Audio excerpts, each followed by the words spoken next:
Praise the Lord. கர்த்தருக்கு ஸ்தோத்திரம். கர்த்தர் நல்லவர், அவர் கிருபை என்றும் உள்ளது. இந்த நாளுக்கான இறைவார்த்தை மத்தேயு 11வது அதிகாரம் 28வது வசனம்.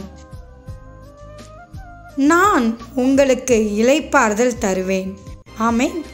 இதை பார்த்து கொண்டிருக்கிற பிரியமான சகோதர சகோதரிகளே, கர்த்தருடைய வார்த்தை சொல்லுகிறது, நான் உங்களுக்கு சமாதானத்தை தருவேன் என்று. ஆம், எனக்கு அன்பான தேவ பிள்ளைகளே, கர்த்தர் தான் நம்முடைய வாழ்க்கையில் சமாதானத்தை கொடுக்க முடியும்.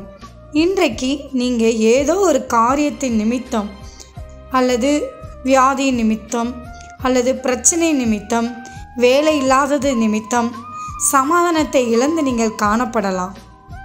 நீங்கள் எந்த காரியத்துக்காக வருத்தப்பட்டு சமாதானத்தை இழந்து காணப்படுகிறீர்களோ அதை இயேசுவிடம் நீங்கள் சொல்லுங்கள். இயேசு அந்த காரியங்களை சரி செய்து உங்களுக்கு சமாதானத்தையும் கொடுப்பார். ஆமென். தேவன் தாமே உங்களை ஆசீர்வதிப்பாராக.